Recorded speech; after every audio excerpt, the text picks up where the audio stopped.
You just don't have, we've got somebody waiting to talk to us. We've got actually two people waiting to talk to us. So the front yard, whatever you guys want to call it, that's the driveway and stuff too, right? Like, if you can see from the road, that's the front. Let me see, how did you write it down? I'm trying to avoid this discussion, but I'm not doing that. This one's promotion.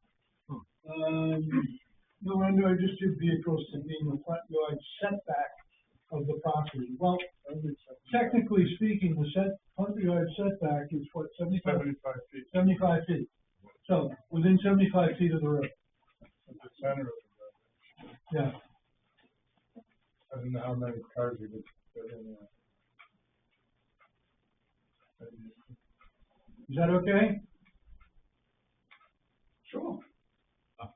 Okay. Sure. Okay, good. Thank you.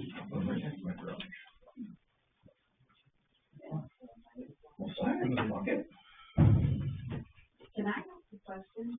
No. Yes. I just want to ask, because part of their tournament is for firefighters, right? Yep.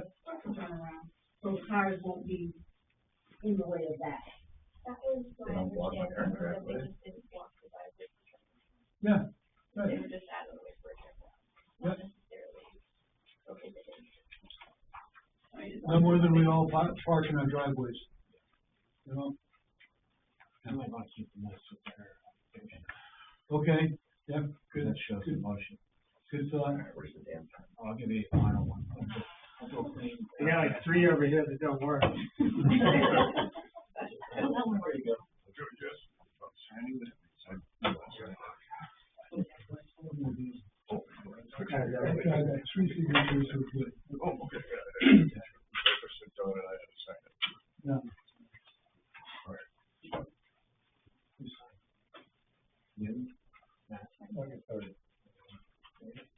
Yeah, we gotta sign it, I think. No. We signed it, right? Yeah, well, you didn't sign it. I signed But it. then, you sign them. Oh, yeah, that's true. 15 minutes. How's that, Mike?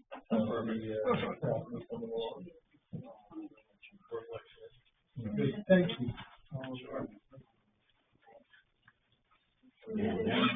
Yes.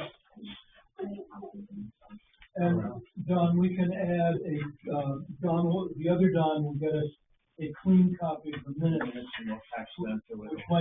he might attach to that also, just to be sure.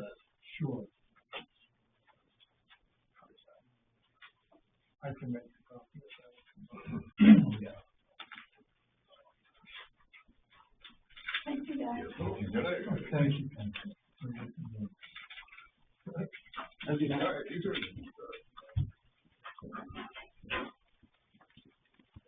Okay, Mike, you're on. All right, very good. Very good. Thank you for inviting me up here tonight. My name is Mike Morse, for those that don't know me at this point, from Archipelago in Portland. I was asked by the town to assist with revisions to the town's shoreline zoning ordinance and also to draft a new draft shoreline zoning map to give you a picture of what the ordinance and the zoning map would look like if you adopted an ordinance that was consistent with statewide standards. So the statewide standards are written by, yes. So the map that you created is not based on our current ordinance? It is based on the ordinance that has been drafted as with amendments. So it's based on 95% of your existing ordinance, but then part of the project was to draft some additional ordinance amendments to be more consistent with the state standards. And specifically, just to okay, you can start back where you were going before. I didn't understand. I thought that was Sure. That's a key point for me. Yeah, feel free to ask questions as I go, and hopefully as I explain some of the fundamentals here, it'll clear some of the questions up.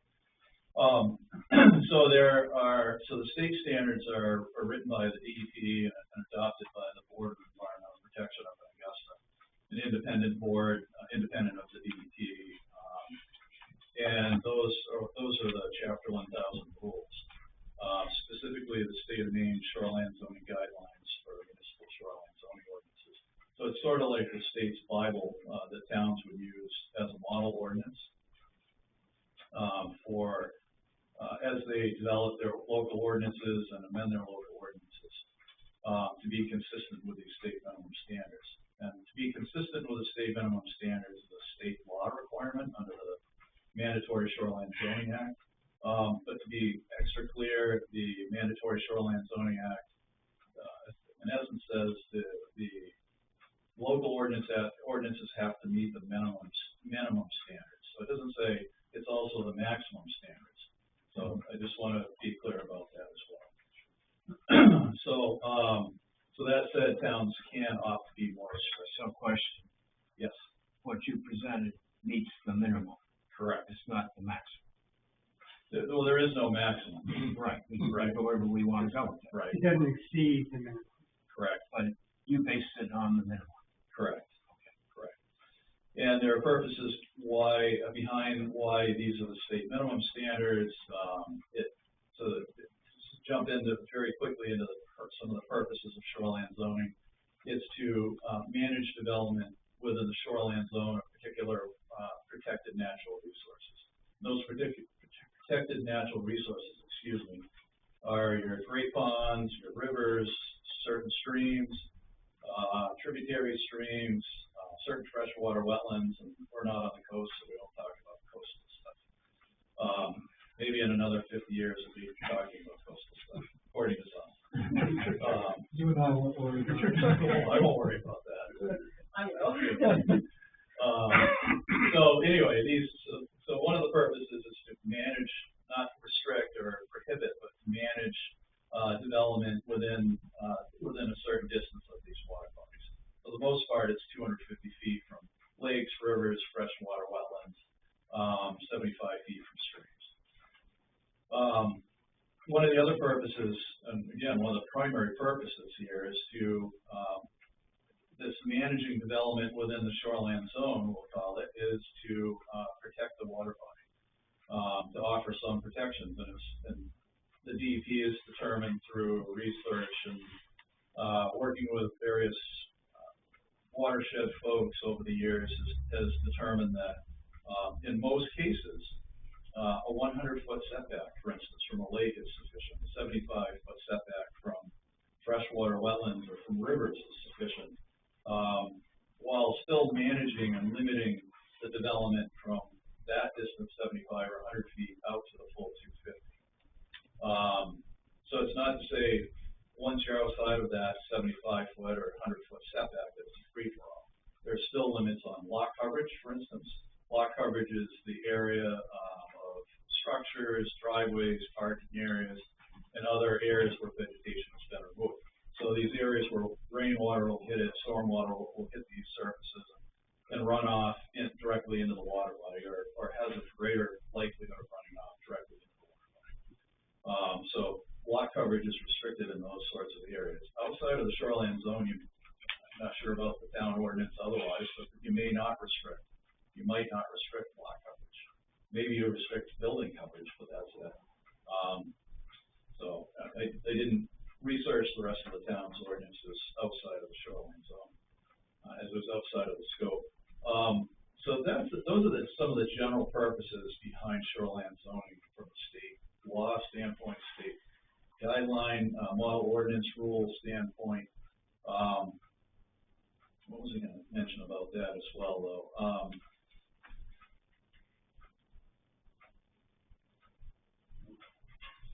Yeah, it escapes me at the moment, but those are the primary purposes. Oh, I know what I was going to say, and those are for your common, I'm going to say common, typical protected natural resources. The state model ordinance also restricts activities much greater around very sensitive water bodies or wetlands, and those are areas subject to prone to flooding. areas of steep slopes where if somebody disturbs soil on a steep slope, then there's a much higher likelihood of surface water, storm water, creating an soil erosion problem with soil and eroded materials entering into the water body, carrying nutrients and all that sort of thing.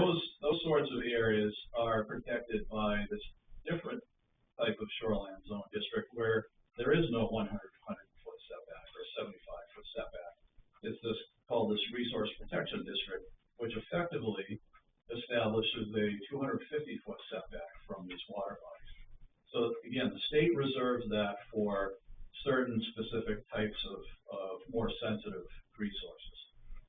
And so as part of the project, I think what triggered, may have triggered the town contacting me is because of my experience dealing with shoreline zoning, having worked at DEP in this area for too many years.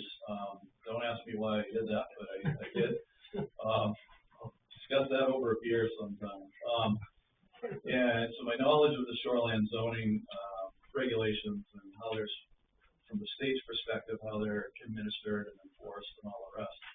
And this was perhaps brought to my attention, or I was contacted because the town's ordinance and zoning map are both very heavily weighted towards protecting everything, or almost all these resources, with a 250-foot resource protection district, which effectively says no development within that 250-foot zone.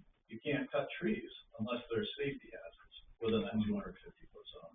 There's a lot of restrictions there, a lot of prohibitions to certain activities within that zone. So that is an example of the town, in this case, being, I would say, far more restrictive than the state standards, state minimum standards. When in areas that are not protected by resource protection here in the town of Baldwin, the only other option for a shoreline zoning district in Baldwin, based on its ordinance and map today, would be a stream protection district. And that's intended to be a 75-foot zone where you're not allowed to develop or do any certain activities within 75 feet of these streams. And what we found as we started looking into this, or as I started looking into this further, is that not only does the map, current shoreline zoning map, does that regulate either just resource protection around all these water bodies or stream protection around streams, but there are a lot more streams than would be required to be regulated under not the state minimum standards, yes, the state minimum standards, but also under the current town of Baldwin ordinance, shoreline zoning ordinance definition. So the stream is defined in a certain way, and the streams depicted on the map go well above and beyond what's depicted on what's described in the definition. So it regulates currently far more streams than would otherwise need to be regulated. And it's the same with this resource protection district, or this other option for a shoreline zone. There are very small wetlands that would not need to be regulated under your ordinance or under state minimum standards that are currently regulated with a resource protection district. Under the ordinance, a freshwater wetland is a freshwater wetland other than a non-forested wetland, so not including forested wetlands, which is also defined in the ordinance. And so a non-forested wetland that is at least 10 acres or greater in area. And what we found looking at this shoreline zoning map here in Baldwin is you're regulating wetlands that are significantly or substantially smaller than 10 acres in area. And I think there are some forested wetlands as well that are regulated. So it's more restrictive, but it's inconsistent. It's more restrictive than it needs to be under the state minimum standards, but it's also internally inconsistent. So the map is inconsistent with the current town ordinance with respect to what it's regulating. So that was really what we focused on with respect to the map, is to make sure that we get the map scaled back to whatever the ordinance says is You're required. talking about the map that Southern Maine Planning and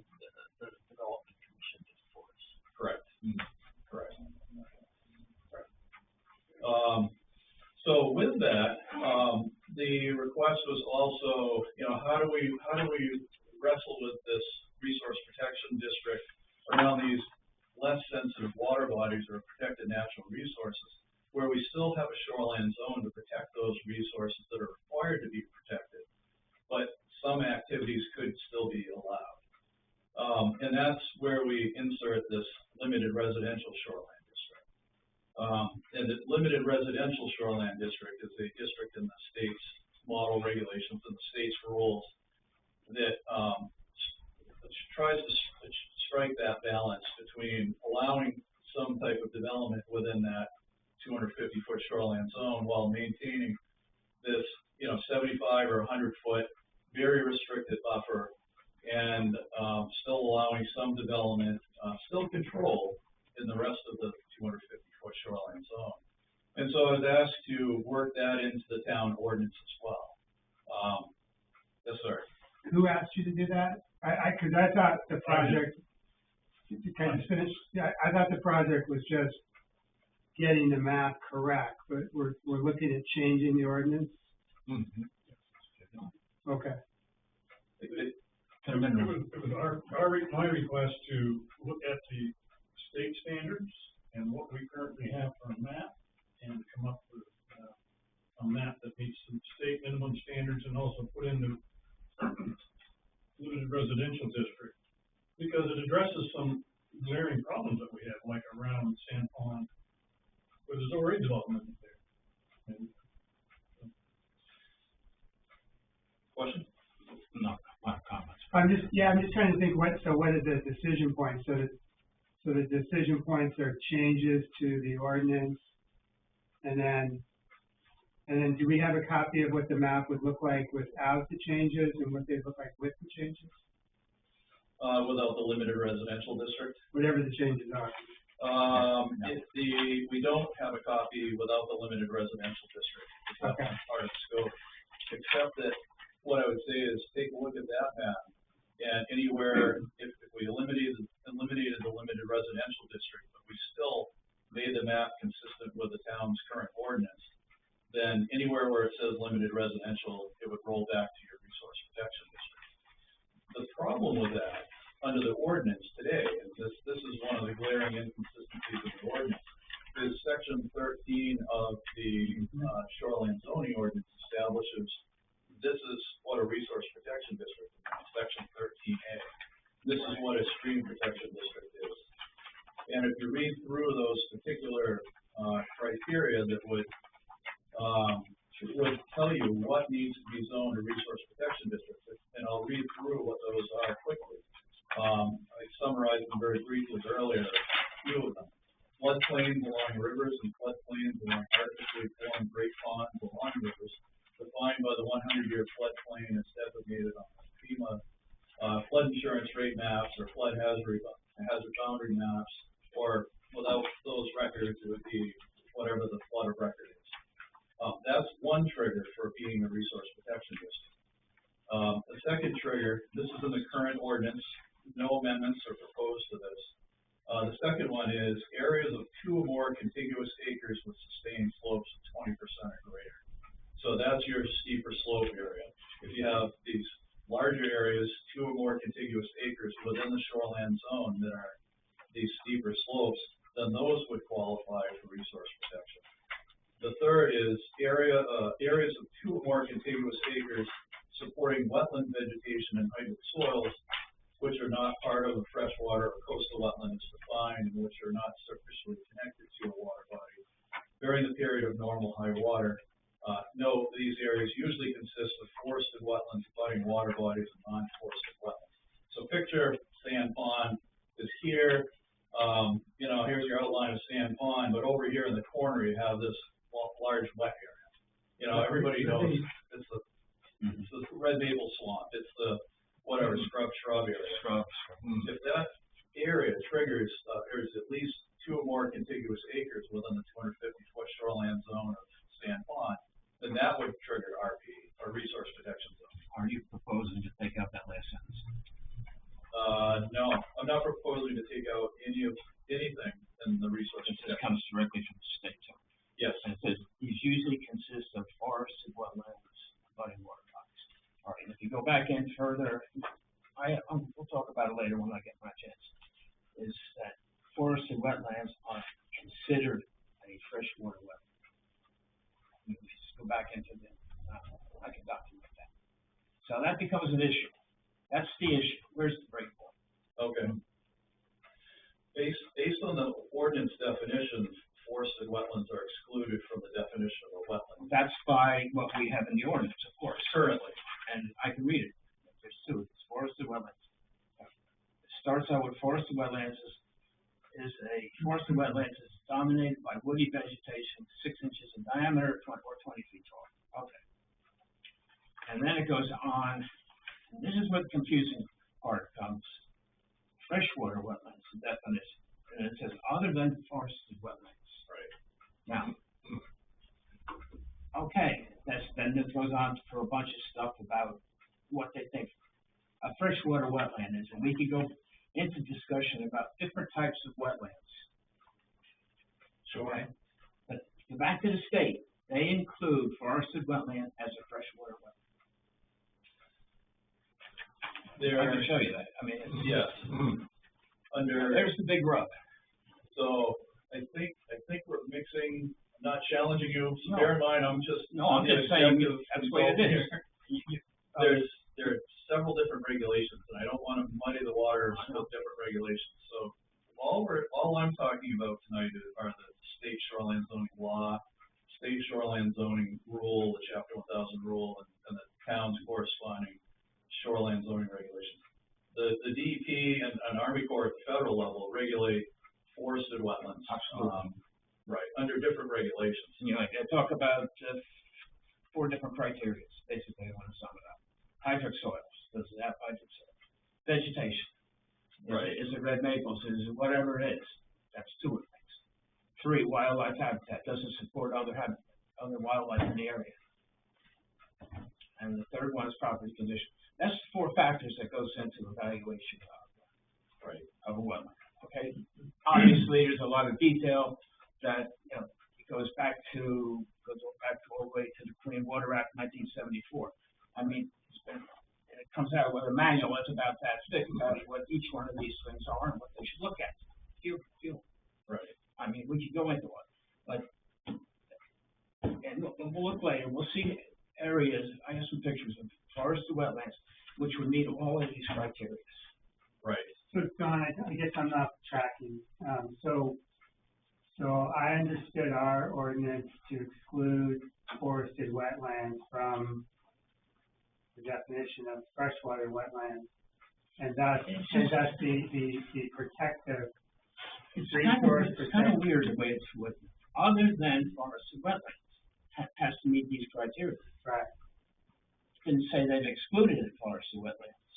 It says it's considered just a freshwater wetland. It has certain criteria that maybe a forested wetland doesn't have to do. Yeah, so I've always interpreted it to be excludes forested wetlands. I have too, but I really dug into this thing, and it's when it goes into freshwater wetlands, there's criteria for it, but there's special criteria for a forested wetland. That's why they've excluded it. Yeah. So is the concern that if you don't include forested wetlands, you're concerned. If we don't include forested wetlands and we don't meet the state minimum? No, I didn't say that at all. Okay. No, that's what I'm trying to understand what the issue is. I think where Mike was going is correct. I'm not arguing with the position he took, but I'm going back to the intent of what we're trying to do. I think we have a resource protected area that covers forested wetlands, and it puts a buffer around that. So And that's something we could do as a town. We could beat our map just the way it is. There's nothing that says we should change our map at all. There's nothing coming down from the state saying our map is wrong. But what I'm hearing you say is, so if we really do want to exclude forested wetlands, it should say, it should be more expressed that we're actually excluding forested wetlands versus saying other than, or to say excluding Is that the forested. language there? No, but you just read it. Yeah. So it say excluding forested wetlands. Meet these criteria. No, but like freshwater wetland excludes forested wetlands, and then. No, it doesn't. It says other than Well, Other than forested wetlands, it has to meet these criteria. but It that's doesn't the say it's decision, excluded. but that's the decision point, is it excluded or it's not? That's my discussion. So if we're going to change the ordinance, one way or the other, I'm not saying one way This or would the have other, to be cleared up. it should either include it expressly or exclude it expressly Exactly. and not leave it open. Exactly. Okay, I get the decision point now, sorry. I'm a little slow. Right now, it's just, there is this money, a little bit of money here. Yeah, I've always discussed one. Yeah, and we've taken two actions, which started me on this trail. We did, Which we excluded somebody because they were in forested wetland, because we read it that way, like as did the person the soil. professional soil person science. who came. Fine, but you can read it the other way. But he was paid for quite. He was He was paid to do what he did. All right, sorry, that was a. No, I'm not the paid hired gun consultant, never. So, I may be paid by a client to do something, but I'm not that guy. But just to clarify, I think the issue here is, from a consultant standpoint, working hand in hand with lawyers in my office and having worked at DEP and had the support of the AG's office, I think the current language would be in the town's ordinance would clearly exclude forested wetlands from regulation. So If we wanted to do it. if you would like to regulate it, and I'm not here to sell it either way, I'm just saying if you would like to regulate forested wetlands, then I think the ordinance would have to be amended to do so. Because Either way. I think how it's Yeah. written today, So he's saying to some folks it's not clear. So Yeah. should we make it more clear? I think making it more clear would be helpful if there's a question. I don't see a question there, but I just understand why you're saying, some could argue that there is a question. You can argue it both ways. Yeah, I so, think but that's an easy fix, right? Why fix it? Why not fix it? Why? Well, that's a whole discussion we're gonna have later. Yeah, okay, Why fix okay, anything? keep going, yeah. If there's questions. So I wanted to circle back, and we're gonna have the same conversation, I think, about streams. What is a stream and what isn't a stream? What you say, I don't disagree. Right. Okay. So just understand, I'm here just to tell you what I know where you started from, I know what you Hired did, to do. I don't argue with what you did. Because you were given direction to do that, which is fine. But we as sitting on a planning board, There's a policy decision. there's something else we might want to consider when we look at the work we did on this, on comprehensive plan. So I want to circle back, and so I worked through 3 of the criteria that would trigger resource protection under today's ordinance. There's a 4th, and it's the last of 4, and that is land areas along rivers subject to severe bank erosion, undercutting, or riverbed movement, and lands adjacent to tidal waters, blah, blah, blah. So if there are the known local, Saco River, this is that highly erosive shoreline that keeps washing out and all the rest, and that's some local knowledge. There's no GIS data to support that for the map that we created. It's just, it's not part of the data set that's available to us to create a map or to Southern Maine Planning Commission. So if there's local knowledge, that's the type of area that the town could add as a resource protection area. I mean, like a vernal pool, that could come in that category. No, I mean, land areas along rivers subject to severe bank erosion, undercutting, or riverbed movement. That's pretty limited. Yeah. If a vernal pool wouldn't fit in any Where of would that those fit, 4 where would that categories. fit in? It would fit in, they go under forested wetlands, right? Vernal pool? Not in most cases they are in forested areas, but sometimes they're in structural wetlands. Vernal pools, is there a town that regulates vernal pools? I'm sure there is. I was thinking maybe Cape Elizabeth regulates vernal pools, but I'm not positive. It seems to me there's a town somewhere here in Southern Maine that regulates vernal pools. How would you do that? You'd have to amend your ordinance to support that. Exactly right. So all this to say is there are only 4 different triggers for resource protection districts in the town of Baldwin's current shoreline zoning ordinance. And so as we evaluated the existing shoreline zoning map and we started working to create the draft map that we came up with, we considered all 4 of those criteria. And we considered one other provision, by the way, that's in section 13A that says,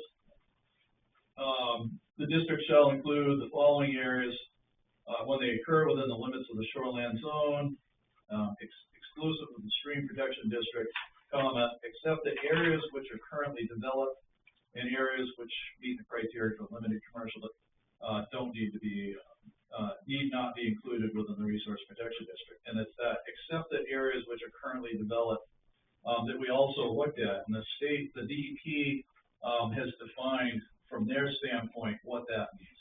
And so we stuck to DEP's policy interpretation of what developed area means, and they have this Potato Lake example.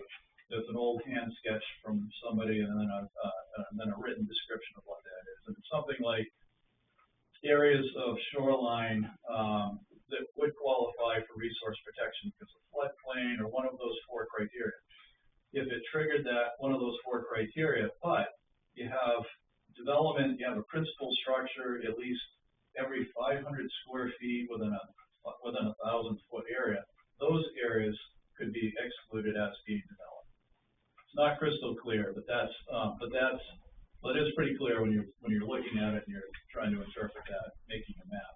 And so there are a few areas that were removed from resource protection based on that, which is also in the ordinance. So if we look at today's Town of Baldwin shoreline zoning map, there are a heck of a lot of areas that are zoned resource protection that don't meet any of those four criteria. Ergo, the inconsistency within, internally between the map and the town's own ordinance. And so that was, I think, one of the key things that prompted us to, be hired to try to evaluate this and come up with something different.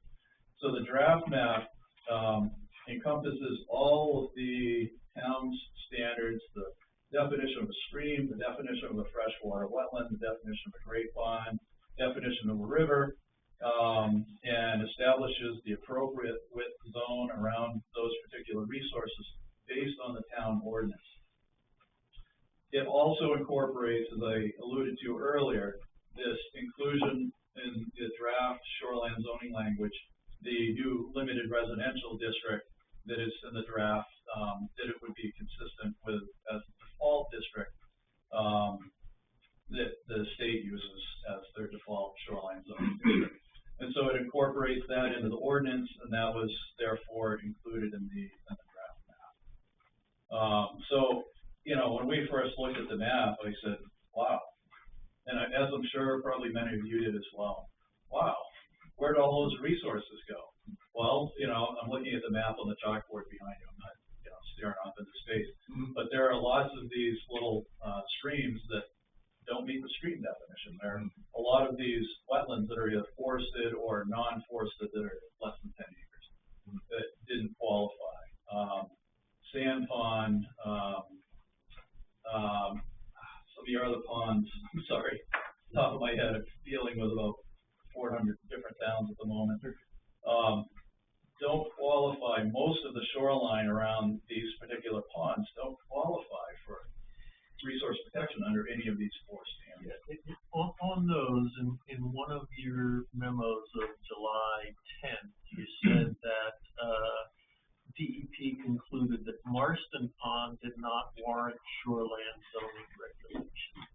Yes. And then you said that Sanborn Pond, it might be the same, but ultimately it will be the DEP's call. Did they ever, I think you were checking what they thought about Sanborn Pond. So what happened? Does that fit within the topic you're talking about now? Yes. Yeah, I mean, it's all fair game. Absolutely. So Marston Pond was, you may remember a campground development went in a number of years ago, was proposed, and construction had actually started. And at the time, I think the town zoning map had a shoreland zone around Marston Pond. And then there was a proposal, or maybe there wasn't originally, but there was a proposal to eliminate it if there was, or some question about should the town add it or not add it. And the question was posed to DEP, and that went up to the Attorney General's office for review at the time. And ultimately, the DEP ended up saying, well, no, it's an old mill pond that was look at the definition of a great pond in the town of Baldwin's ordinance, it's a natural water body, 10 or more contiguous acres, or man-made water body, 30 or more acres. And it was neither of those. It's not a natural impoundment. It's a man-made impoundment. It's a mill pond, and The same is true of Sanborn Pond. the same is exactly true with Sanborn Pond. And I don't mean to laugh, but it's just comical because the AG's office also weighed in on Sanborn Pond in that discussion. DEP staff sent that up through the chain and ultimately decided that, well, we don't really know, but that there may have been freshwater wetland there. But we're going to assume that there was. Whereas several years ago with Marston Pond, the same DEP management and Attorney General's office decided there's no way of knowing. These dams were constructed in the 1800s. So a lot of what we use for wetlands today is the National Wetlands Inventory data, except for, on the ground delineations where you send out a wetland specialist to go out, wetland scientist to go out and delineate, like Mainland Consulting with their submarine. They went out, delineated wetlands, not relying on these U.S. Fish and Wildlife National Wetlands Inventory maps.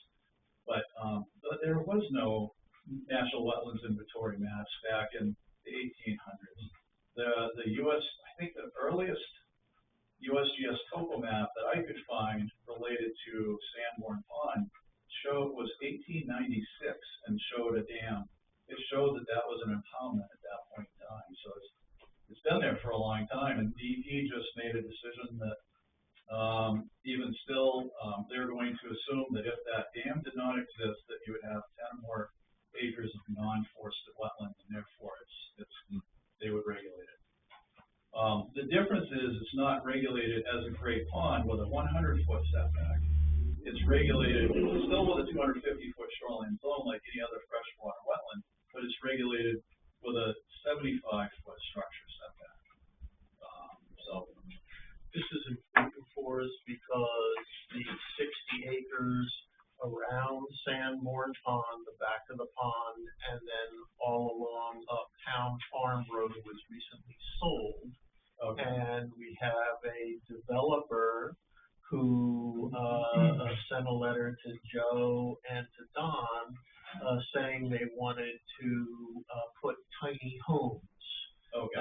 They have a business in Massachusetts called Tiny, and they want to put tiny homes in there. So it's going to be very important for us to know how that land around the pond and around the streams that feed the pond, Right. how they are regulated and what the setbacks are. Sure. And so the map that we prepared, the draft map, just establishes what those state minimum standards, how those would apply, and how the ordinance would apply to those areas. There's an argument to say that Sanborn Pond is just the same as Marston's Pond, did not need to be shoreline zone regulated, but their argument is, sure, we'll assume that it does, and that's how they chose to regulate it. So we included that 250-foot shoreline zone around the pond. I can't recall. Did you say 250 or 75? The 250-foot shoreline zone. It's just the setback within that is 75 feet. Okay. So bear in mind, setback from in a limited residential district, the setback from a wetland, freshwater wetland, is 75 feet. From a great pond is 100 feet. In a resource protection district, the setback is effectively 250. So the full extent of the shoreline zone.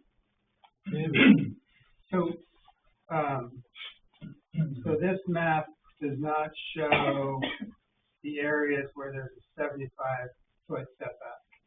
No, it does not. That's just something that would have to be either fleshed out with the ordinance or I look at Don as probably the primary code administrator, although the planning board too, for larger developments would have to be aware of that. And you said something about there's another shoreline zone, and you said there's another one like around the Great Pond or something. What was that? What did you call that? There's like 150 feet? The shoreland setback around adjacent to a great pond is ordinarily 100 feet. So how do you explain the difference between that map and this map? I would explain it this way, and I don't mean, I'm not saying this to offend anybody. This map is intended to meet the current ordinance plus the limited residential district to meet the state's, to be consistent with the state standards and to be internally consistent with the town's own ordinance definitions. I cannot explain why that map, the current town shoreline zoning map, extends to streams that are not streams under the definition. I cannot explain why it extends to, applies a shoreline zone to freshwater wetlands that are not freshwater wetlands as defined in the ordinance. I think it was done at a high, you know, you can do things at 50,000 feet, or you can get it down to where the cows can get. And Right. I think that's the difference. Okay. Well, and that was my next question, is what is the data? So is there, did you talk to them about what data they use versus what data you use? No, we use the standardized data that any town mapper would use today. You can put it anywhere you want, Joe. You can't have it anymore. So the I'm standard sorry, data you No, that's use all right. what? The standard data that's used today, any mapper would use today, would look at the national wetlands inventory maps for wetlands, freshwater wetlands, to determine whether they're forested, non-forested, 10 acres or greater, or smaller. And so what is that? I don't know. What did you say was it? The registry? National wetlands inventory. So who did that? U.S. Fish and Wildlife Service. It's something that's been out for many, many years as a good tool for this sort of situation. It also helps developers understand, or prospective property owners, or buyers, I should say, to be able to look at this national wetlands inventory and say, well, before I even step foot on the property, is there a lot of wetland mapped by the National Wetlands Inventory data? So you're not looking at any maps or any satellite photos or walking on the ground. You're just looking in a book at what's listed in the geographic area called Baldwin. It's a map. Nobody's stepping foot on the ground. I've been hired. I was hired by the town of Buxton to do that. 7 years ago, maybe. They were willing to pay a consultant to go out and walk through all these types of wetlands to figure out, is this really forested? Is this not? Is it 10 acres or is it not? 10 acres of non-forested. Most towns don't do that because of the expense. Oftentimes you get these, is it really 10 acres or is it 9.9 acres or is it 10.2 acres? And that's where you end up hiring a wetland scientist to go out and to delineate all these wetlands in town. What if there is a wetland that's not on the registry? Like how do we know the registry is right for Baldwin? Yeah, so that's a very good question. It's the best data that's available for this type of purpose. And I'm not here to tell you that map data, it is a map, by the way, and it's overlaid over aerial photos. I'm not here to preach that the U.S. Fish and Wildlife's National Wetlands Inventory data is 100% accurate. In fact, I can say quite the contrary. There are lots of errors, in that it extends wetland into certain areas where it's forested upland, or it's upland field or something like that, and it also extends, it doesn't extend far enough in other places. So it's a good tool for this type of purpose. And by that I'm saying it's like the 10,000 foot view. To do who described it as let's let the cows eat. That's hiring the wetland delineator to go out and take a look at every wetland that has potential of being zoned in the town. Yeah. And that's doable. So what I thought we did with ours is it probably was over inclusive, but there's a provision in our ordinance that if somebody actually believes their land is not wetlands, they can come in and prove the contrary. Right. And so what this looks like is we're saying most places aren't wetlands, and if we have a question, we have to deal with it on a case-by-case basis. Right. So that's to say, and that's typical for most towns, it's to say, we're providing this map, and this is a map generated by, it's a 10,000 foot view by the professionals at the federal level who have evaluated, aerial photographs and the, I can't remember what they call it, with the stereo pairs or whatever, and looked at the difference in the height of trees and that sort of thing to figure out if this is forested or not forested. They've already evaluated it at that level, and this is the best that a town should be expected to do. And if a landowner says, gee, that's not really there, or it's not 10 acres or 11 acres like the town is saying, I don't think it should be zoned. Anybody would have the opportunity to hire their own wetland scientist and delineate it, provide the GPS data, and come before the town and say, here's why. It's not that I don't like these regulations. Here's why I don't think it should be regulated, because it's only 7.2 acres based on this on-the-ground research, and that would be grounds for the town to say, yeah, let's take that to the town meeting and change the map. Yeah. You cannot administratively say, oh, okay, we'll ignore the map. Ours actually lets us do it. This might be a problem, but I'll stop asking questions. No, I also want to say, I suspect that this map probably utilized the same National Wetlands Inventory data, just it was taken too far based on the ordinance's language. It's probably the same wetland footprint that we evaluated here. It's just we evaluated it strictly under the terms of the ordinance. Check a couple more boxes and questions. All right, I'll stop asking questions. No, very, very good question. Before Don gets started with the presentation, I have a couple of questions. One, you just made a comment about streams. Yes. So anywhere that we see on here, there's a blue stream, you would recommend that it has a 75-foot stream buffer around it? Let me see specifically. No, so we kept these streams on here for reference. So these are streams. So you asked about the data layers. So the National Wetlands Inventory data layers is used for wetlands, and then there's this National Hydrography data set.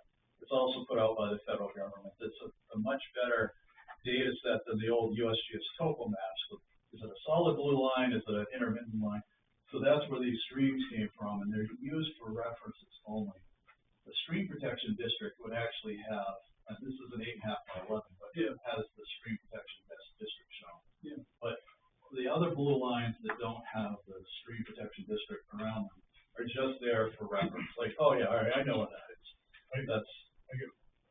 So the question I have is, I see Quaker Brook has got yellow on it, which is a stream protection district.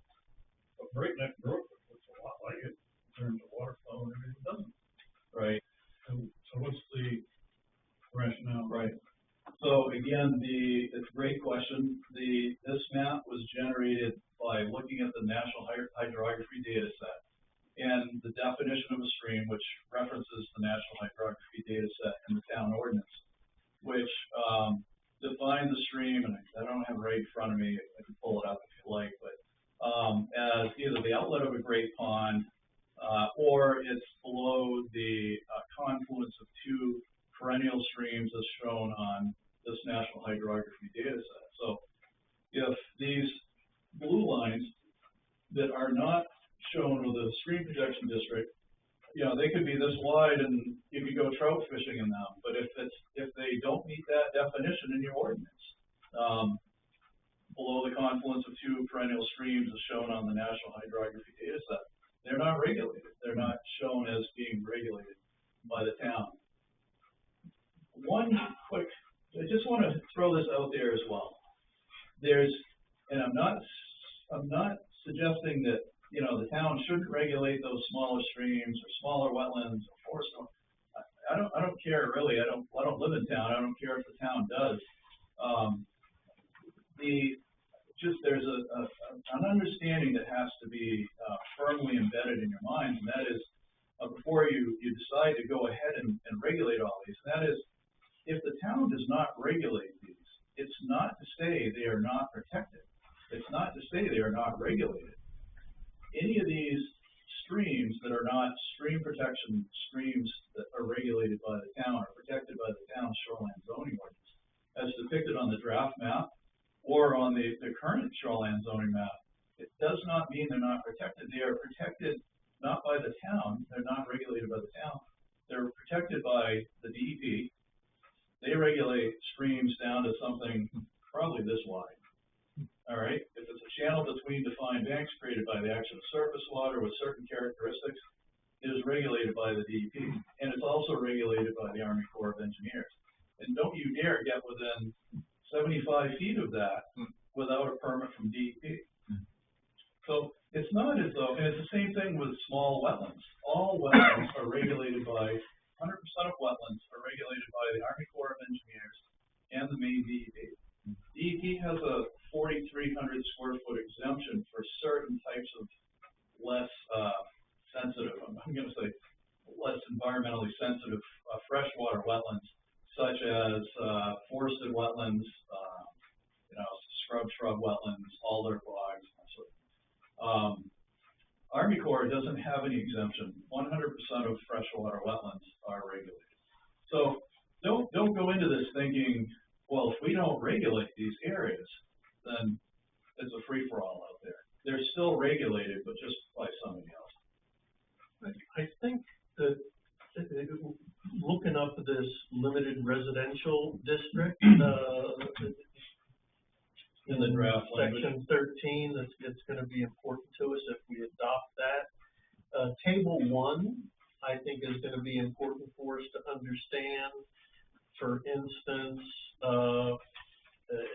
line 13 in table 1, principal structures and uses, A, 1 and 2 family residential, including driveways.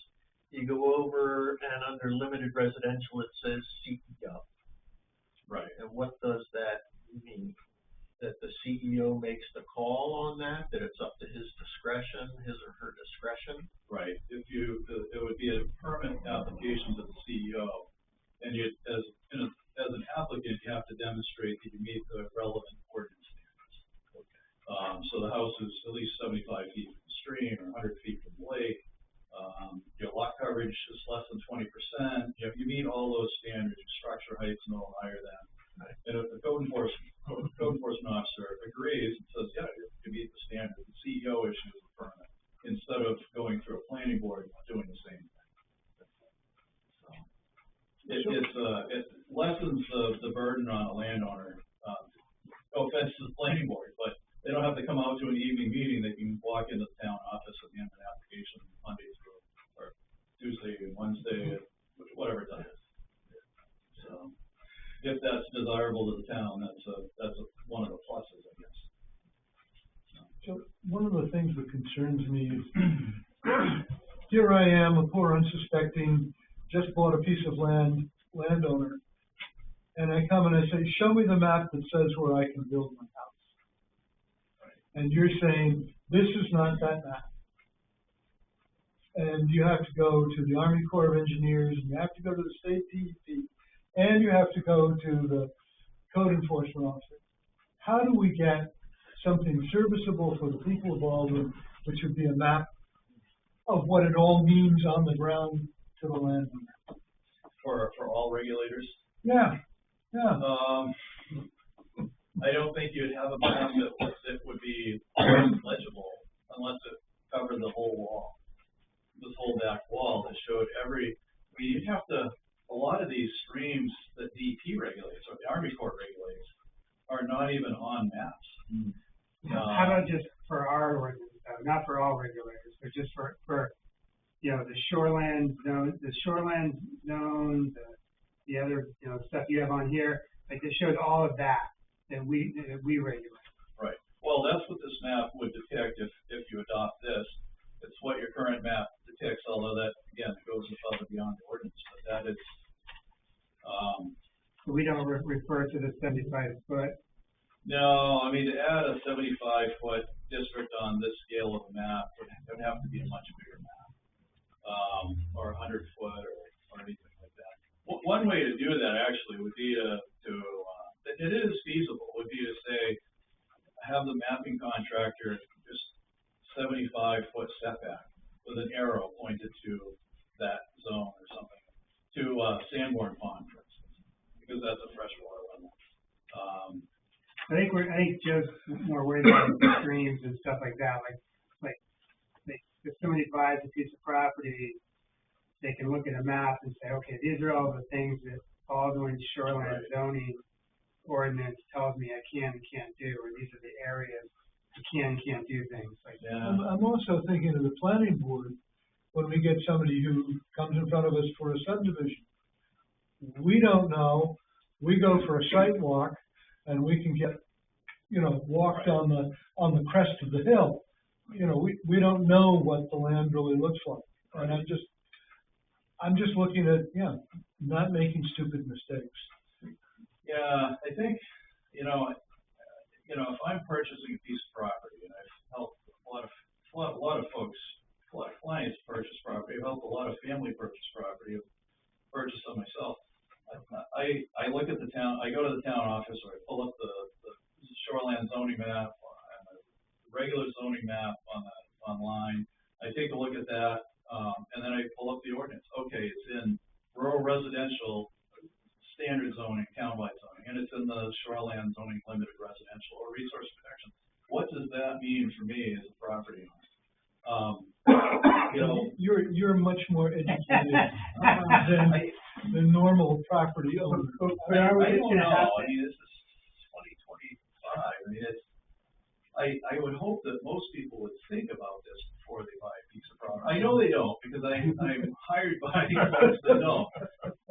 So I'm not that naive, but So we just have to ask each applicant to give us a map of what shoreline zoning attributes their property has, and I mean, are we then asking every, whether it's this or that map, you'd have that already. One of the things we did here, we were asked to also include the town tax parcel, which helps you as the planning board, helps the landowner, helps the code enforcement officer better understand where this falls within the shoreline zone. One, possible next step for the town, if you were to adopt this map or go with your current map, would be to develop a GIS, Global Information System, map on your website. It would have to be, you'd have to be diligent about being sure that it's consistent with, 100% consistent with the zoning map and your shoreline zoning map, so that, if there is a change made to your official maps, that's also updated on your GIS map as well.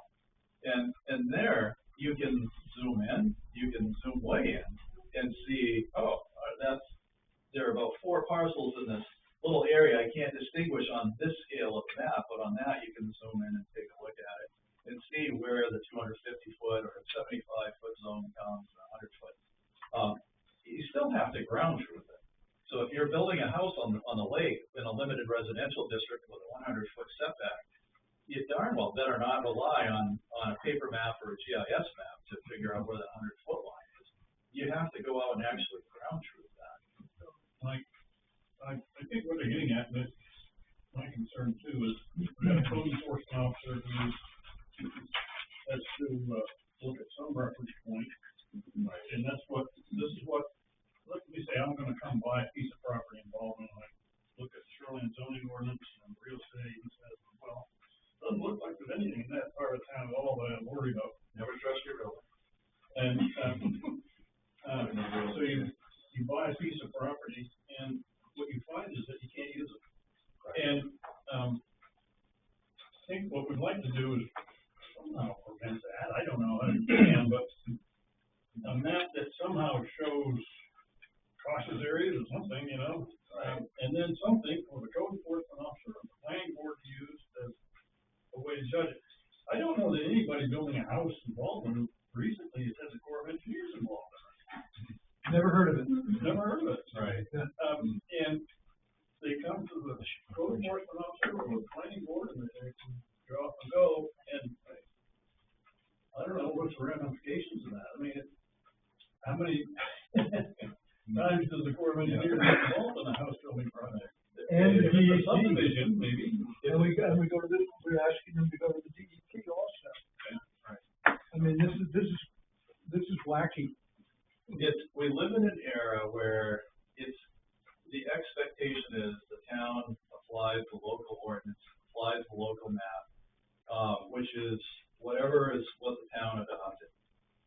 And then secondarily, they need to know that if the town map doesn't show anything that's regulated on the property, they still have to make sure that they're complying with the DEP regulations, with the Army Corps of Engineers regulations. And how do they know that?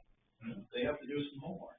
And I just would caution the town from feeling like the town's obligation is to make sure that all landowners are informed of every wetland, every stream that's not regulated by the town, mind you, but regulated by the Army Corps of Engineers and the DEP. Because what if the town misses something?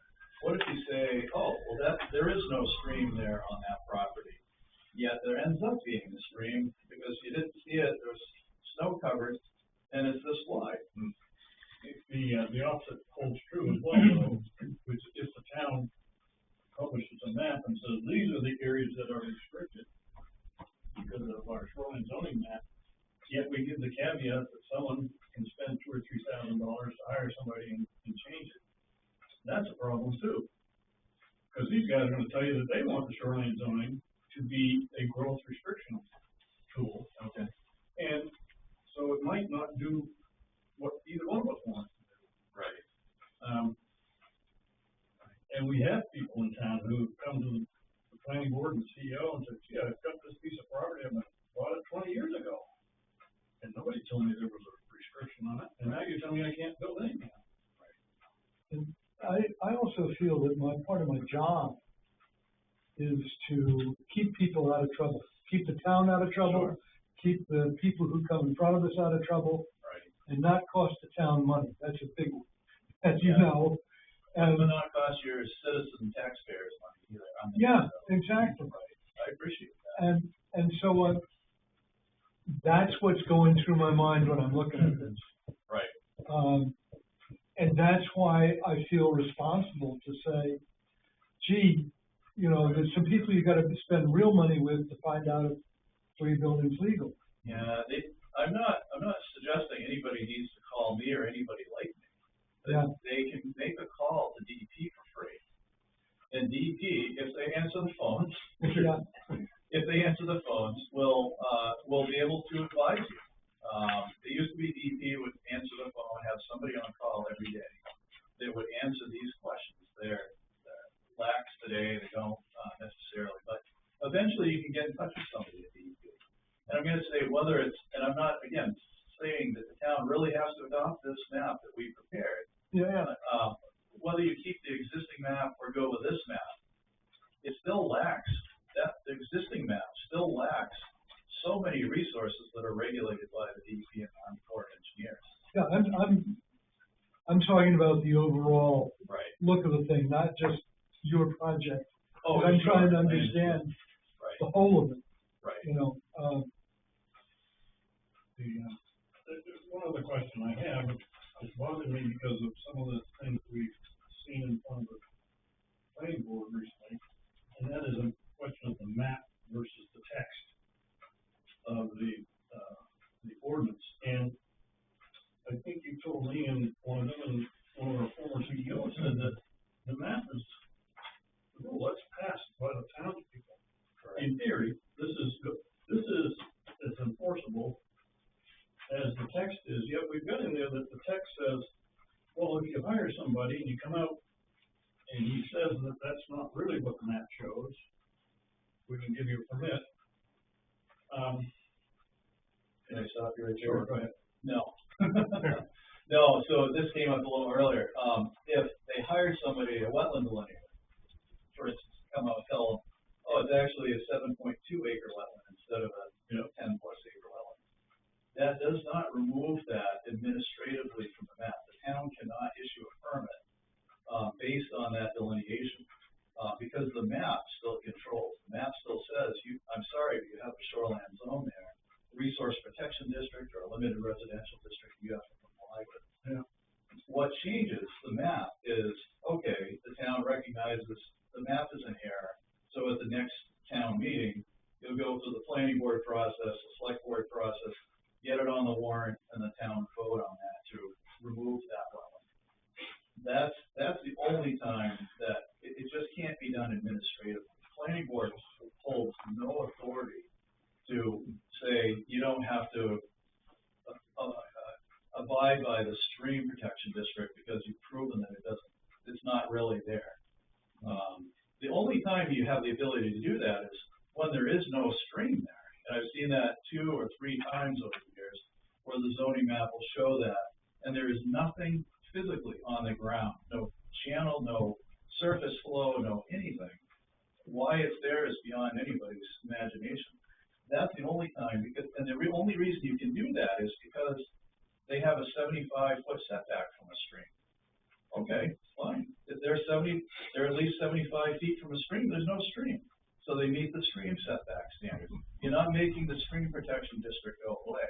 What were the 2 recent ones we had where somebody came in? It was whether it was a certain type of wetland or not, or whether a wetland was even there.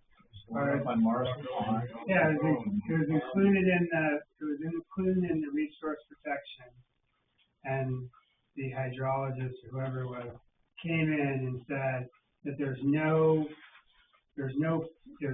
on the ground, there's no features that would qualify as a freshwater wetland. And so, and in our ordinance it says we can recognize that and grant, I don't know what the wording is, but Change the delineation on that property to not be restricted by the shoreline zone. You're saying we can't do it, but. Well, so changing the delineation you can do. That is clearly something you can do. So Mainland Consultant was in here, and Jamie, I think his name was, whatever his plan showed, if it showed a freshwater wetland that you guys regulate with resource protection, and with 250 feet of resource protection, they went out and did the on-the-ground delineation, and instead of having that freshwater wetland upland edge right here, it's actually another 173 feet that way. Yeah. They shift that line, the 250-foot line shifts as well. That's what happened. That is absolutely acceptable. What you can't do is say you don't have the whole resource protection district goes away. No, we didn't do that. Right. So it's just a shifting, and that's standard, and that's where you have your ground truth. But I guess the question is, again, get back to the map versus the text. So we've gone through the process and we've shifted the line. We have to go back and shift the map to show where it really is. That's up to the town. If it shifts dramatically, or if a lot of towns would say we want the map to keep up with science, with what's actually on the ground, so they will go through and make those changes. That's oftentimes more like a council form of government where they don't have to do an annual town meeting, they can just do it on the fly, so to speak. I mean, there's a process, I'm not suggesting otherwise. But that's where you typically see that. A lot of towns would just say, for that project, yes, you meet the standards, here's the plan set that we signed. One last question I have, it has to do with, I guess, your history at DEP, but when we put out a map that regulates or zones some person's property and that may have an impact on your ability to use it, aren't we required to notify the people and have them have a chance to give us comment? The short answer is no, but there's a sort of yes, and then I'll expound on that. There is a state law requirement that says if you're proposing a new resource protection district where there is not one currently, then you do have to notify any affected landowner prior to putting it into resource protection district. If the there's already an RP district there today, and it makes no difference, then you don't have to go back and notify them. The sort of yes answer to that is, you don't have to notify any specific landowners for proposing to put their land in a stream protection district or a limited residential district. But you would do your public notice about a public hearing before the planning board, talking about the draft amendments. Are we gonna send this, we're gonna put it on the warrant for town meeting, goes to the select board. In most towns, we also have a second public hearing usually. Those are all noticed, more broadly from a public notice standpoint, not individual landowners. I've known of, one town that notified all landowners of all zoning, potential zoning on a new map on their, that would affect their land.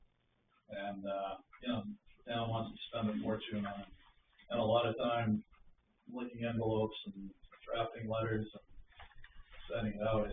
You can do that. I don't recommend that. Okay. I don't know that town did it more than once. So, it's a good question though. That's all I got. Keep going.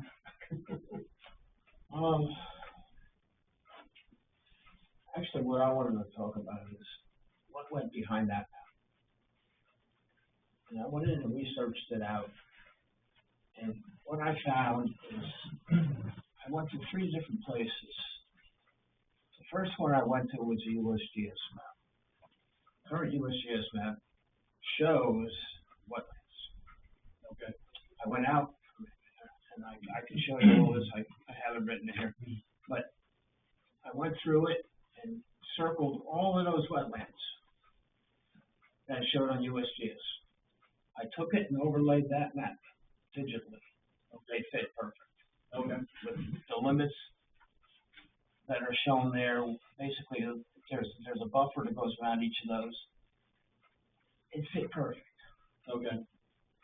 The second thing was, and that's USGS took that from that national inventory.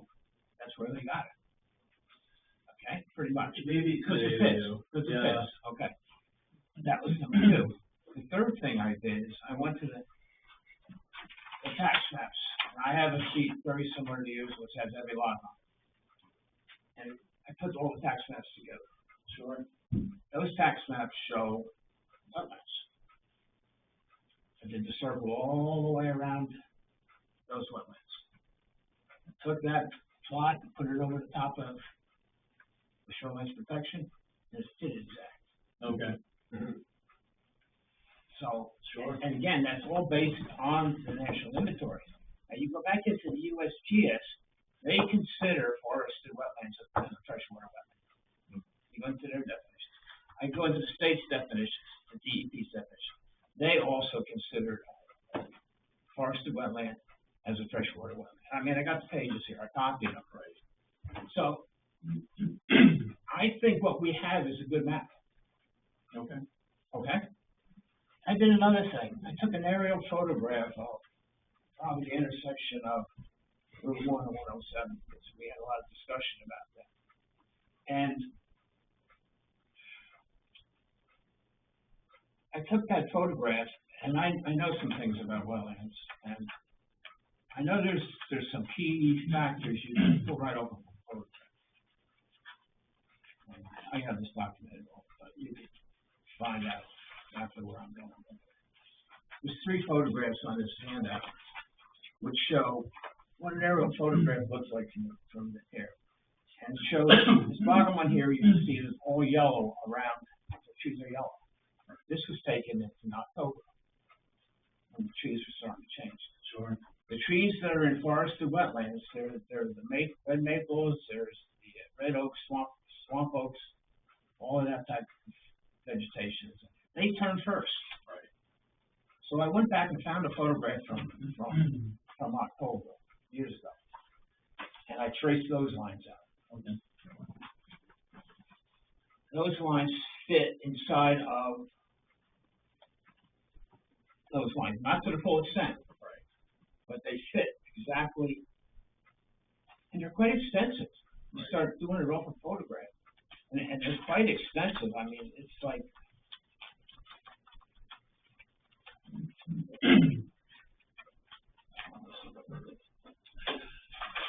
it's about this much, just that one intersection. I pull that much off of the photograph, based on legislation. That doesn't, nowhere near that type of an area. Right. So where I'm at is, I think our map is good. Can I have a copy of your? I will leave this for everybody to look at. I really appreciate that, thank you. But So Don, the place you started, the USGS, USGS, so when that define, how does that define wetlands? Does that use the same definition as we do, or is it they a do little not. different? They do not. So what I did is, I took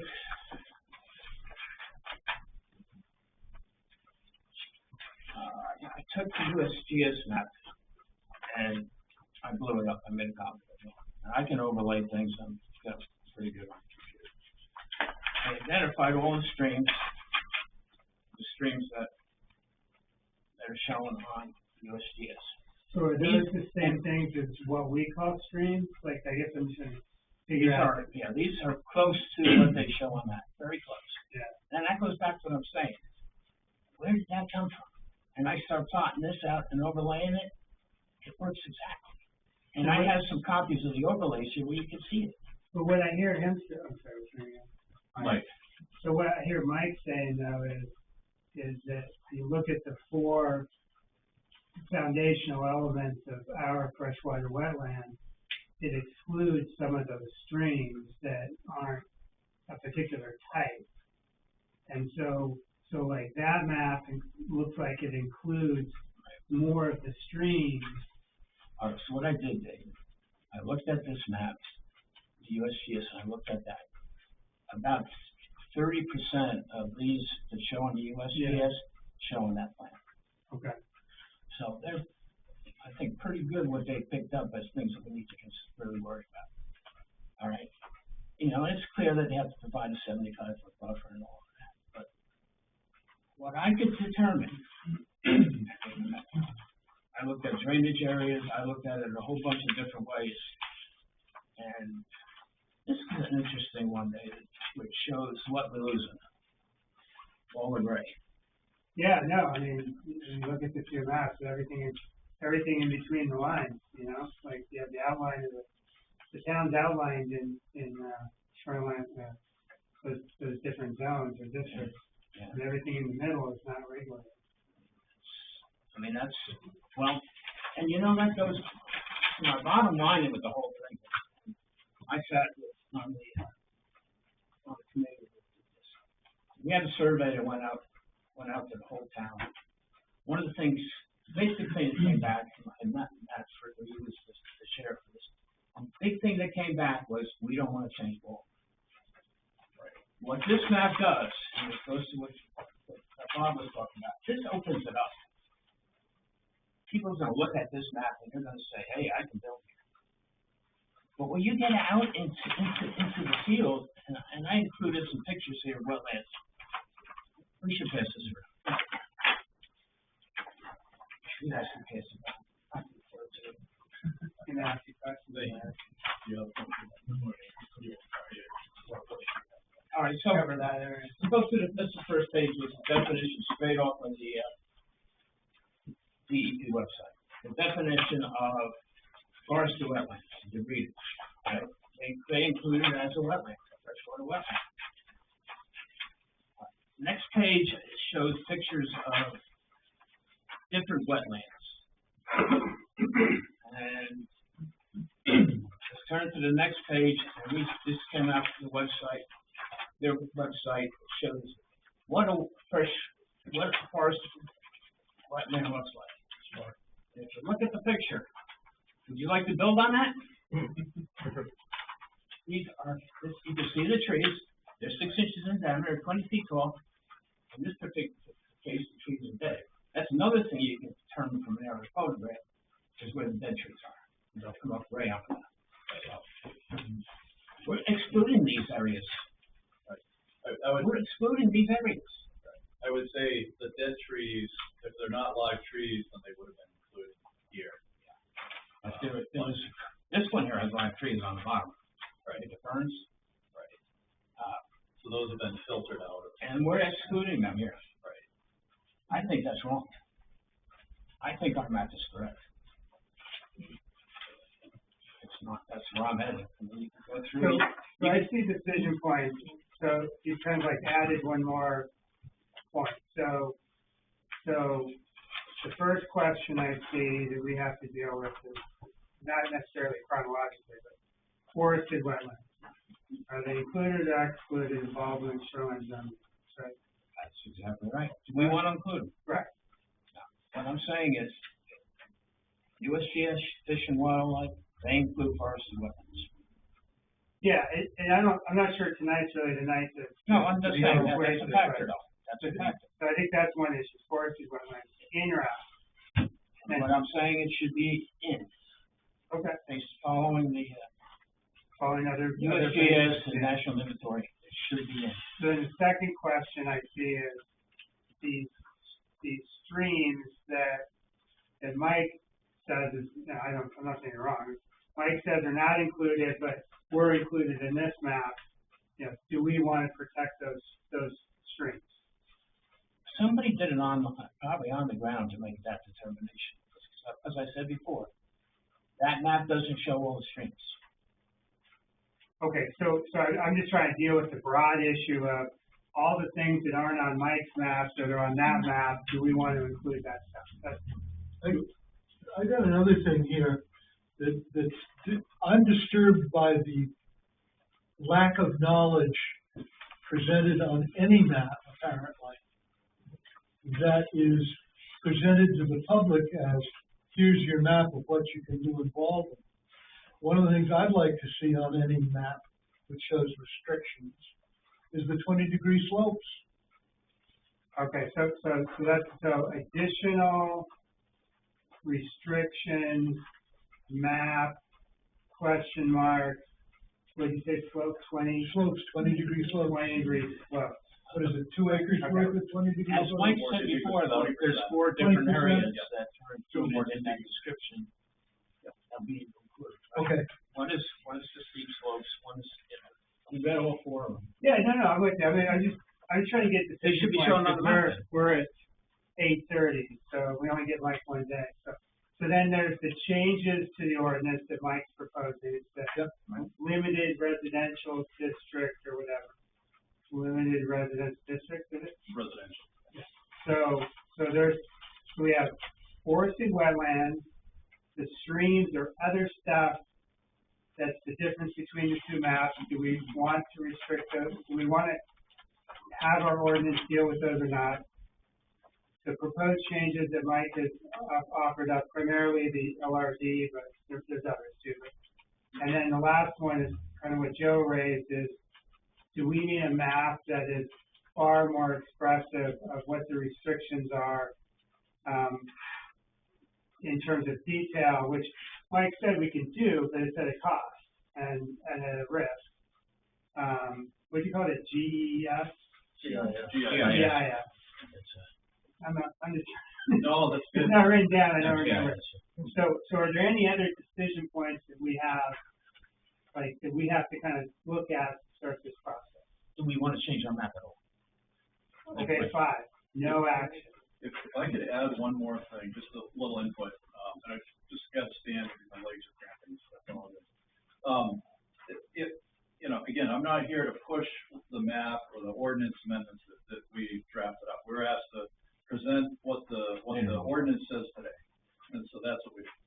If you choose to go with your current heavily resource protection zone map and regulating streams, there's another way to do that. It's simply, I say simply, maybe a tough sell, it may not be in the town of Baldwin. You'd have to go through and amend the ordinance so that it's consistent with what you're showing on the map. That's correct. That's number 2. Yeah, that's number 2. That's how you would do it. Yeah. Now They have to come in agreement. The plan and the ordinance do not, they don't mesh right Section now. 13A of your ordinance is going gonna be 13A needs to expanded. be opened up. Exactly. Right. Exactly right. And your definitions are And the gonna change. definition page on section 17, they gotta be revised. It's just important to have consistency within your ordinance and map. That's, You said one thing, that even streams this wide that, don't even appear on a map are regulated by the Army Corps of Engineers and the DEP. correct. And I would think that a map like the one on the wall there aligns more with that concept of regulations than one that doesn't even show the streams in terms of letting people know that, hey, there is a stream here and there's a good chance that the areas surrounding it are regulated, and it seems, based on what the people of Baldwin told us, to keep Baldwin and keep it rural and not let it become overdeveloped, it seems that having more restrictive definitions and regulations and then having language that gives the town the ability to provide some relief by on-the-ground examination would be preferable to less regulation or more open regulation, where once that happens, you don't have the ability to go in and restrict anything. Right.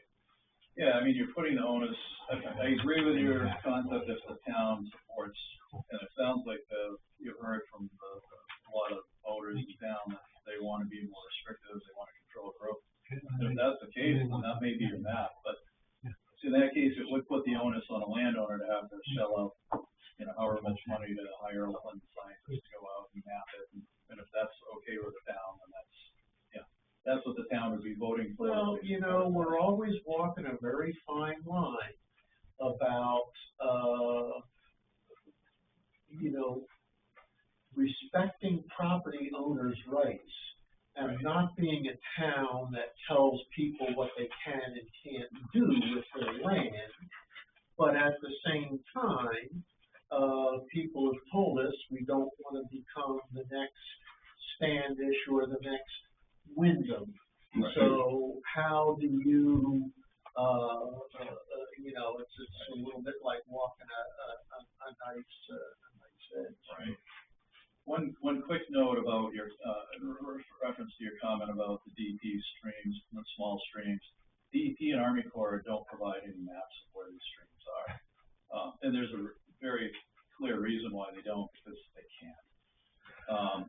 They don't show up on any maps, and the only way to find those is to go out in the woods, up in the fields, and here and there, and physically find them in GPS location.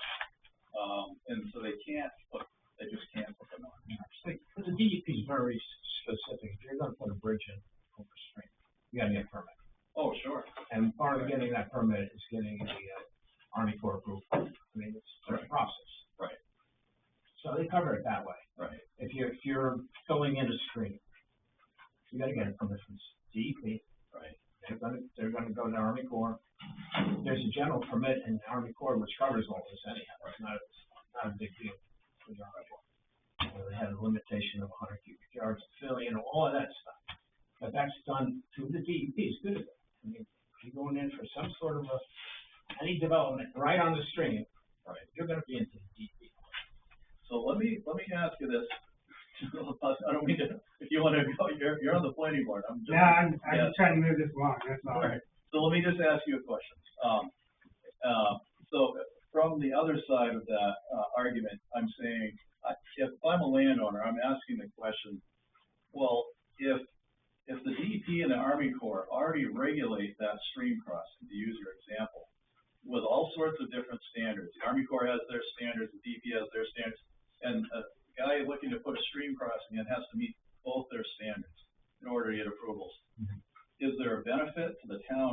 regulating that same stream and saying, well, we have the same standards. So now we have a redundant process, or would the town wish to, in regulating these streams, develop their own separate set of standards? And is there a gain or a benefit to that? Then it becomes. I'm not answering whether there is or isn't. What happens then is you gotta expand your shoreline zone. Right, so here's the issue, like, who cues us the whole thing?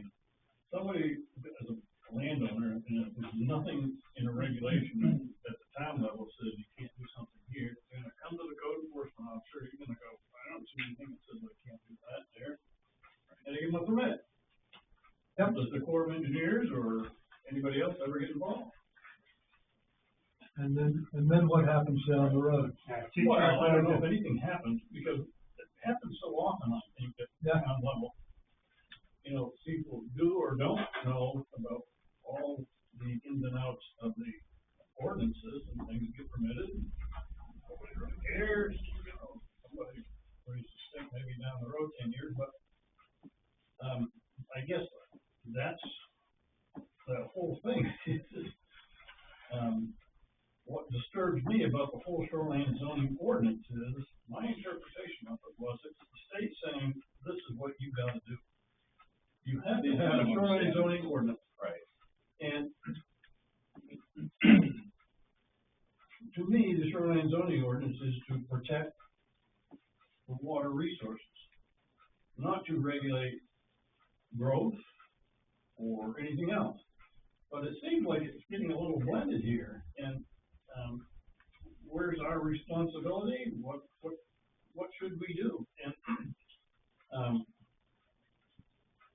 I don't know. You know, if somebody else is if somebody at the town level, the CEO or the planning board are not going to be cued or to cue the Army Corps of Engineers or anybody else, it's not going to happen. Nobody's going to have eyes on the ground on that particular issue. But it could happen. Huh? But somebody could complain. Somebody could complain, but I mean, who's gonna? I mean, it's right. So I was just gonna ask the selectmen, I mean, do you see any other issues besides these five? I think we covered. Those are the, I mean, cause there's this policy policy with regard to the purpose of land use ordinances. I mean, that's kind of overarching this whole question of, you know, the comprehensive plan indicates that we want to be preserved, but there's also a pretty strong faction out there who doesn't want, you know, the fewest restrictions humanly possible. Well, my other issue though is, what is the purpose of the shoreline zoning ordinance? And is it to regulate growth? So, I understand there's There'll be a couple of things. Maybe protect wildlife. yeah, whatever. Well, there are other tools in the town's toolbox to do that. So where do we go from here? We've got these five issues that we have to address. What do you think? I just wanted to say that there's another problem about preserving water quality in town. When somebody goes and subdivides 100 acres and now they can put 4 dwelling units per house lot. Yep. And you don't know whether there's enough groundwater there to support it or not. Or to dilute the sewer enough to drink it again. ADUs specifically. Yeah, for yeah, yeah. I mean, exactly. just looking at the application that was approved tonight, he did a good job identifying all of the lines that show on our shoreline protection. He went out, he inventoried it in the field. He could have come in day one and said, this is forested wetlands, I can do whatever I want.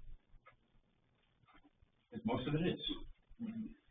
Could he have, or did He could have. DEP have a voice in it? That's what I don't think they would have a voice on that.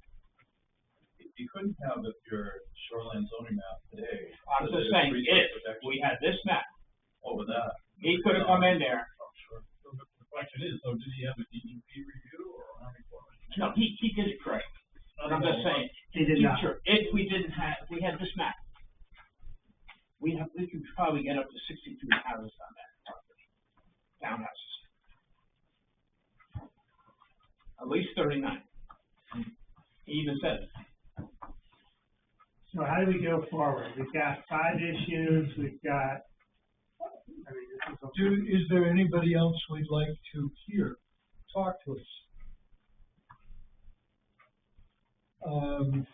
I did speak to a guy from the state, but I think he spoke to you already about what's his name, Jeff?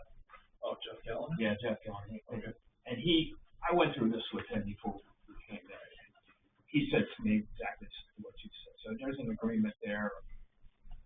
This whole That's how the discussion. language is. And he said he worked with you on it. You guys talked about it. He explained it to me. I think we can hear his voice, but he's basically going to say the same thing. We sent this to the DEP, and I think Jeff Gallen has reviewed that, just He reviewed for state consistency, Yeah, he did. to make sure that that's the state. So I felt good about that, basically you have given us the minimum.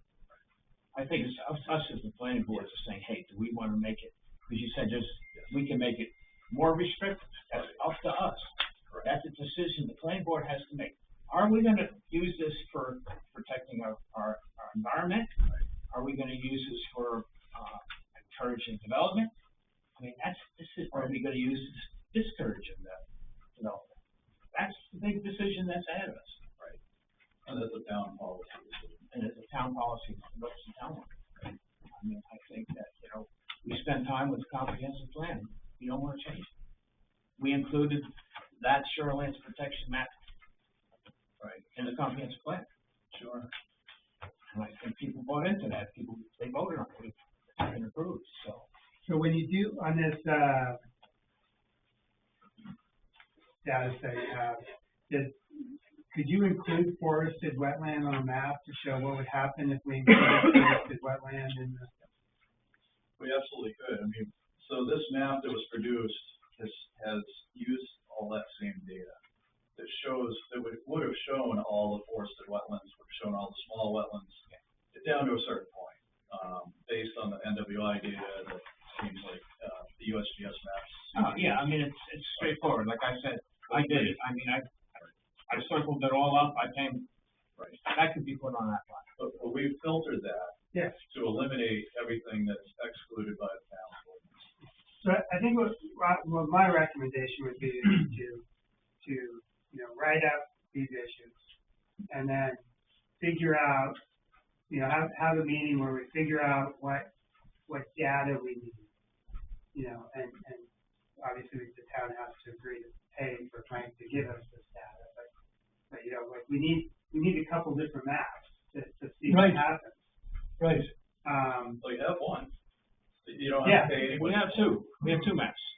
We have the most extreme and the minimum.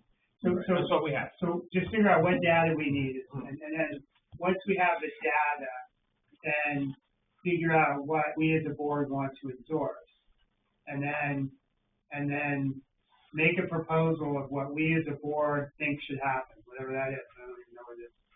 And then probably have some public hearings about that recommendation and what it means, and then propose something, we're talking next year, propose something for town meeting next year, based on what we believe is our recommendation. And obviously the select board is going to have, you may have a different recommendation. We may have alternate recommendations if we find that the town is really split and have two recommendations, but that feels like what we have to do. So we have, one meeting in November, because we're not gonna meet the fourth Thursday. And we have one meeting in December, because again, the fourth Thursday is a little, people don't come, they don't show up. And wouldn't show up for the fourth Thursday in November either. So really we've got one subdivision on our plate. He came and he said hello and he went away and said, you got enough on your plate, I don't want to be part of it. I suggest that we take care of that first as a priority. I don't know when the selectmen are gonna tell us we're gonna have, town meeting next year. It'd be nice, we used to have the certainty of the second Saturday in March. We knew it. I hope it's gonna be the same this year. What? I think it's gonna be the same as this year. Or is it the third Saturday in September? September, yeah. Let's just assume it's the second or third Saturday in September. Okay, so plenty of September. time, we can, pull it off until first of the year. Yeah, so we start out in January, this will be our project. Because we generally don't get people thinking about development in January, February, and we can't go on site walks with it's not a great time to do that stuff. Yeah. So let's do it then.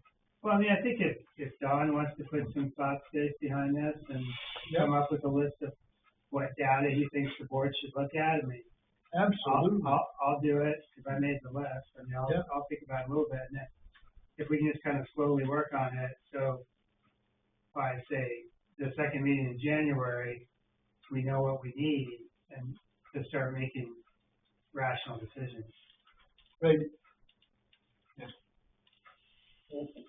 Can you give us a sense of the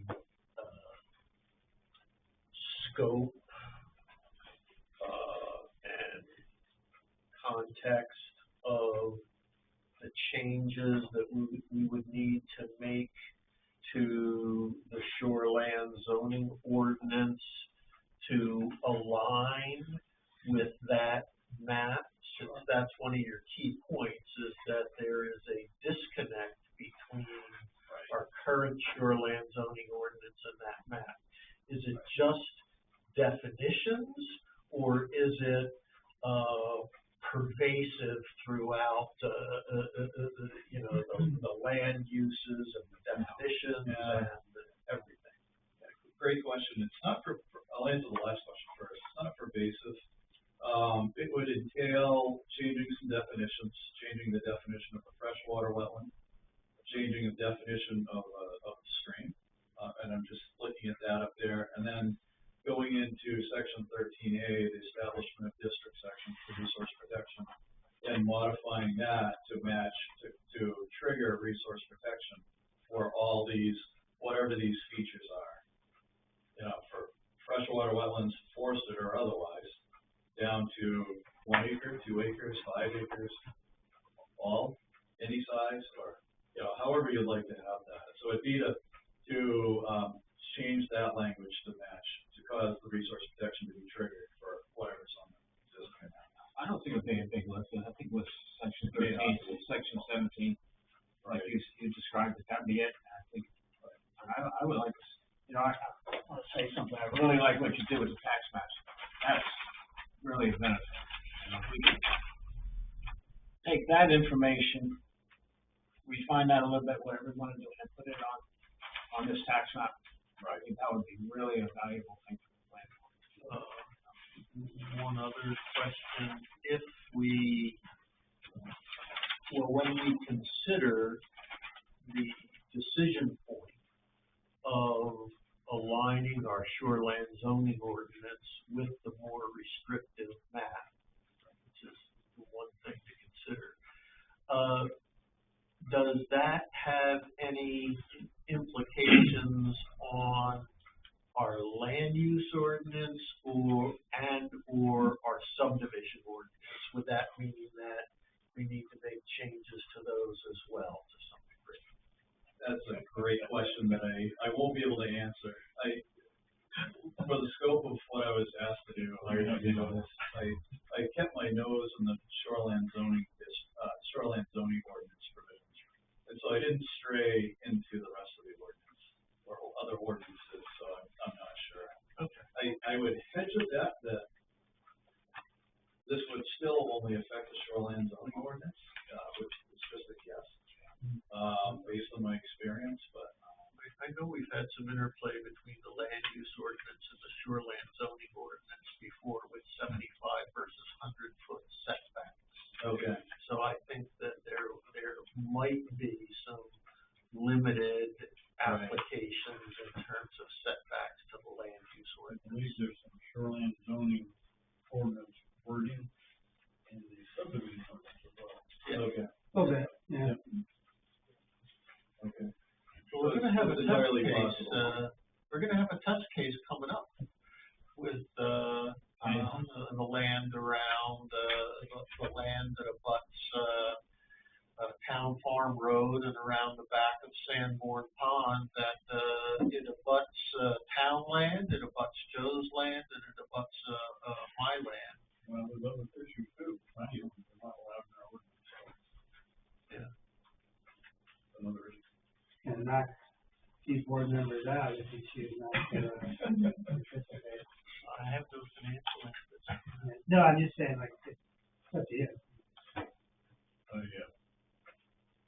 Thank you very much, Mike. Oh, you're very welcome. And it's a very good conversation. I think going through this exercise has been very valuable because, shoreline zoning has been a topic that's kind of caused some angst at the CBO and the planning board, right, and the selectmen's level. And to, have another look at it is valuable.